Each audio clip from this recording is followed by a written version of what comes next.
How's it going? Good, thank you. How are you? Good.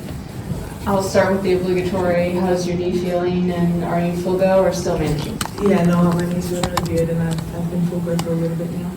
That's awesome. How's it feel just being back in the mix finally after a year getting to kind of redo training camp? Yeah, I mean, you take some time off of the sport you love, and obviously it gives you just an added level of gratitude and thankfulness to be out there. So, you know, never taking anything for granted. I think you think that you don't do that until it's taken away from you, and you're like, oh, I definitely just woke up and rolled onto the court and did my best. But yeah, I'm super grateful to have this opportunity again.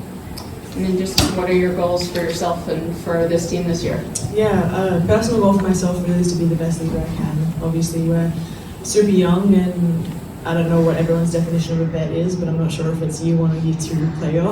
But we have a lot of those in our team, aside from obviously Kira and Mick. But my goal this year is just to be the best vocal leader I can.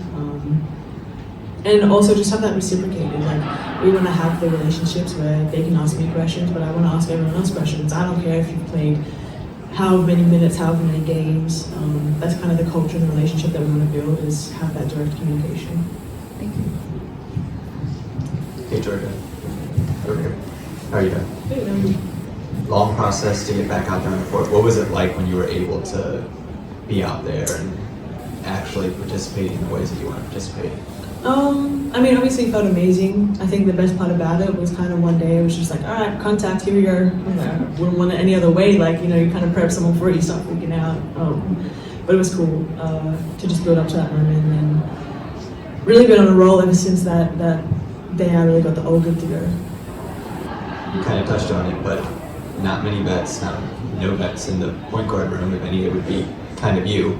In terms of W experience and with this team.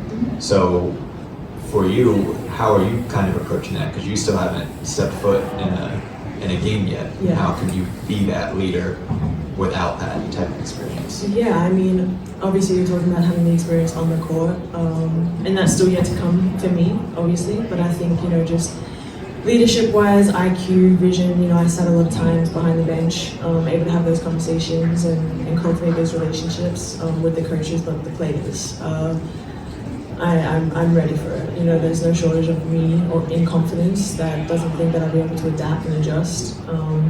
I've always kind of been just thrown into situations and figured it out at the end of the day. And, you know, I'm the type of player where my performance doesn't dictate how good or bad of a leader I am. You know, if everything's going well for me, I'm not, you know, let's go, I feel amazing, I'm going to be the best leader, and when it goes bad, I'm mute. That's not what I like to do. I like to be consistent leadership-wise, whether or not I'm playing good or bad. Now, obviously, it's going to be my first year playing, so I know there's going to be ups and downs like there is with anyone else, but my physical way of playing is, I'm trying to make it not shake how I can be as a leader. Christy Winter-Scott, Monumental Sports Network. With regards to your ability to evaluate and watch the style that Sydney Johnson wants to play the game with, and that's with a high level of pace, the first 8 seconds, how do you feel you can impact what the pace of play needs to be and how you're going to conduct that at the point guard spot? Yeah, I mean, we're already definitely having fun with it. The reps we've played, as soon as I catch that ball, I'm looking to fire it up. I don't have to dribble it every time. You know, just moving the ball up. The ball, when you pass it, is always going to move quicker than any type of body. So I think that's been a really fun process, having great rim runners. Kiki's hungry. You know, she's going to rim run every time, and I'm going to look to feed her every time. I think the best part about Coach Sid now is that he understands that this is a process. So for the first couple of practices, was I throwing the ball at the wall? Yeah. But at least Kiki knows that the ball's coming, and I'll gradually start hitting her more on the spots where she likes it. But I'm excited to play with this pace for sure. Hi Georgia, you talked about gaining that gratitude over the last year. Curious if you feel like you gained anything basketball IQ-wise from having to get that new perspective of watching on the sidelines as long as you did. I don't really have a direct answer for that right now. Because I felt like a lot of the times, okay, honestly, a big part for me, obviously you can watch on the court, you can watch film, you can watch the games back, but I found such value in watching a lot of other women in the league, their pre-game rituals, like their warm-ups, how they activate, how they cool down. obviously, like, after the game, you go back and in the tunnels and you just see, like, all these women walking around with different ice or compression or just, like, how they attack, whether it be on like the Mystics or any other team. I peep everything, and I wanted to just see how the pros, warm up and cool down, and how they travel. That's one thing you don't really think about coming from college to the pros is when you land in the city, you really have the autonomy to do whatever you want. So how do you prep for that? Maybe we're in a new time zone, and I have to wake up a little earlier to get my body clock right. Maybe I have to go to bed a little later to get that right. Any 1%er, a little advantage I can get from just my preparation and my cool down is something that I really paid attention to last season. Last question.